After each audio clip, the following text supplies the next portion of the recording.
The auto industry is in the middle of a serious course correction, and it's not just about electric vehicles anymore.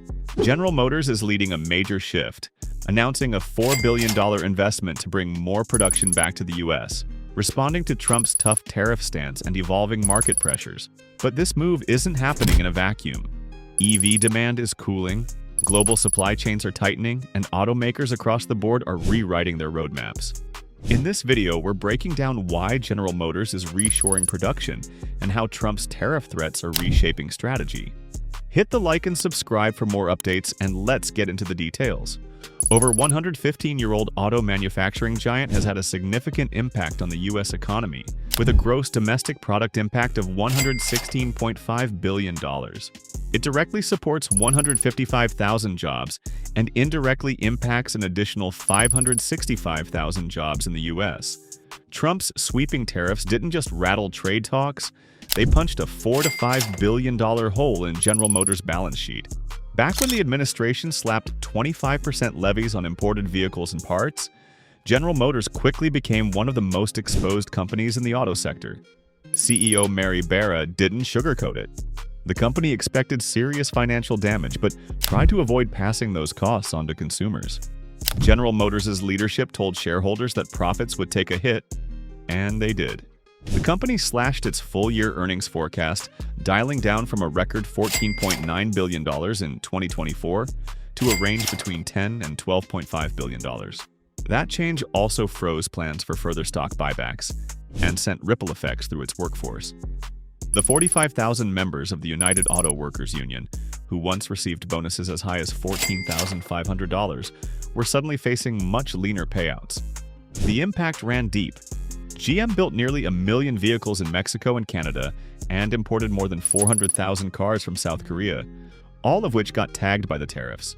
General Motors was the first major automaker to put a dollar figure on the fallout, and it showed just how fast global trade policy could shake the core of American manufacturing. General Motors is rewriting its playbook with a $4 billion investment aimed squarely at U.S. manufacturing. Over the next 2 years, General Motors will channel that money into plants in Michigan, Kansas, and Tennessee, shifting production of key vehicles away from Mexico. This is no symbolic gesture, it's a calculated response to Trump-era tariffs and a sign that CEO Mary Barra sees the trade war as a long-term reality, not political noise. This shift will add 300,000 vehicles to General Motors' annual U.S. production capacity. Among the models moving stateside are the high-margin Chevrolet Silverado and GMC Sierra pickups, plus the Chevrolet Equinox SUV. All heavy hitters. Together, they generate serious profit and are now being pulled out of Mexico's low-wage assembly lines to land on home turf. The move is expected to create between 3,000 and 4,000 new American jobs once everything is fully up and running. There's more at play than just manufacturing strategy. General Motors is actively working to cut its exposure to the estimated $5 billion hit from tariffs on imported vehicles. Until now, the company only expected to offset about a third of that cost. This pivot helps close the gap. It also helps General Motors' image with Washington. Trump repeatedly blasted General Motors for offshoring jobs, especially after the company shut down its Lordstown, Ohio plant.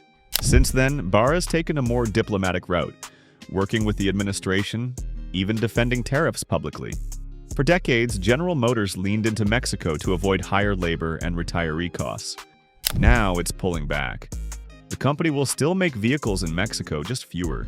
It's also redistributing pickup production across 5 factories, 3 in the US, 1 in Canada, and 1 in Mexico. Next, let's take a look at what Trump did to other car makers. As Trump's tariffs shook up global supply chains, another storm was brewing: the electric vehicle slowdown.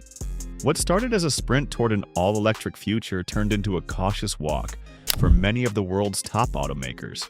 With rising costs, shrinking margins, and growing trade friction, especially with cheaper Chinese rivals flooding the market, automakers started scaling back their EV plans in 2024. Stellantis halted production of its electric Fiat 500 for 4 weeks due to weak demand. Toyota, while publicly maintaining its goal of building 1.5 million EVs by 2026, internally adjusted its real output plans down to 1 million. Volvo dropped its goal of going fully electric by 2030, deciding hybrids still had a place on showroom floors. Volkswagen stuck with its targets but admitted that its massive battery factory plans were now not set in stone.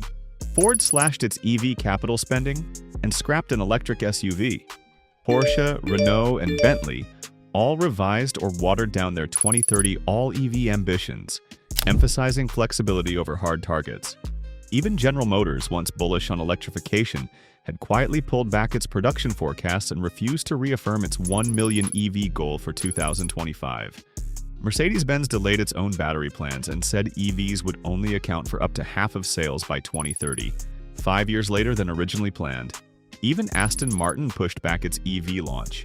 Behind the scenes, automakers were spooked by more than just tariffs. EV sales globally rose just 20% in the first half of 2024, far below expectations. In Europe, growth was nearly flat at 1%. Consumers hesitated, citing high prices, poor charging infrastructure, and few truly affordable models. What filled the gap?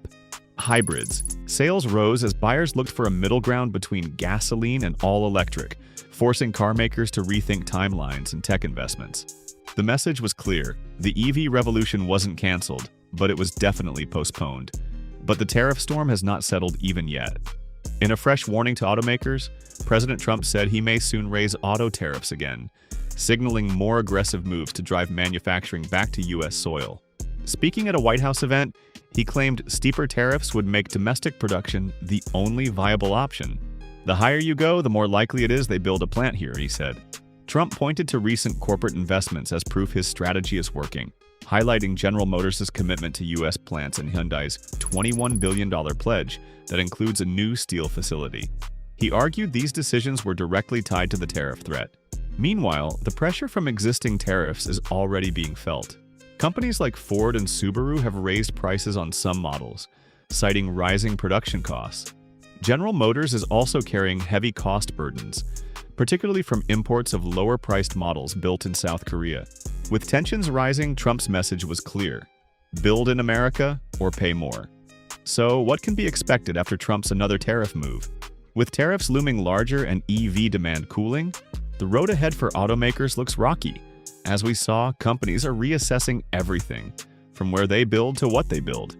Expect more shifts like General Motors' U.S. investment push, as firms race to minimize tariff exposure and political risk heading into the next election cycle. If Trump follows through on his threat to raise auto tariffs further, the pressure to localize production will intensify. Automakers heavily reliant on imports, especially from countries like South Korea and Mexico, may fast-track plans to expand U.S. operations or rework supply chains entirely. On the product side, hybrids are likely to gain more traction.